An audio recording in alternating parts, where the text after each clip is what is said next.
Ambulance Wankaner civil હોસ્પિટલથી Morbi patient મૂકવા ગઈ હતી તથા પરત ફરતી વેળાએ કોઈપણ જગ્યાએ રસ્તામાં પેસેન્જર બેસાડવામાં આવ્યા છે તેવું પ્રાથમિક દ્રષ્ટિએ અમારા ધ્યાનમાં આવ્યું છે તથા આવનારા 2 કે 3 દિવસમાં અમે ચોક્કસપણે જે કોઈ પણ જવાબદાર હશે તેની સામે પગલાં લેવામાં આવશે।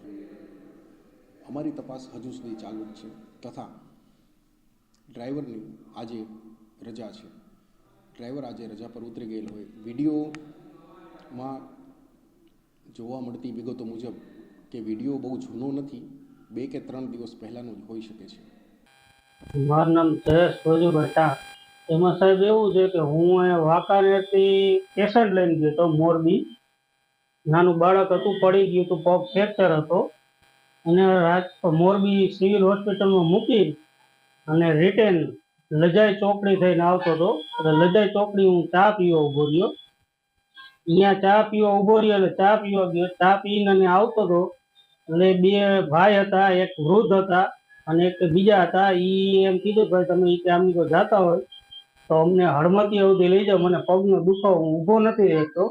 તો માનવતાની દ્રષ્ટિએ મેં કીધું વાંધો નહીં કાકા બેસી જાઓ। એમાં મેં કોઈ પાસેથી કાંઈ ચાર્જ ભાડું કે એવું કાંઈ લીધું નથી, ખાલી માનવતાના દ્રષ્ટિએ અહીંયાથી એને હળમતી સુધી આગળ ઉતાર્યા અને અહીંયાથી હું પછી જતો રહ્યો। અને મારી પાછળ એક ગાડીવાળા ભાઈ હતા, એ હોર્ન મારતા હતા। તો એને શું તકલીફ હોય શું નહીં મને ખબર નથી। કીધું ટ્રાફિક હતો તો આ મારો વિડીયો કોને વાયરલ કર્યો છે કોને નથી કર્યો તેની મને કોઈ જાણ નથી। આ પહેલી વાર માનવતાની દ્રષ્ટિએ એને પગમાં તકલીફ હતી એની હિસાબે મેં બેરાડ્યા, બાકી ક્યારે પેસેન્જર હું બેરાડતો નથી।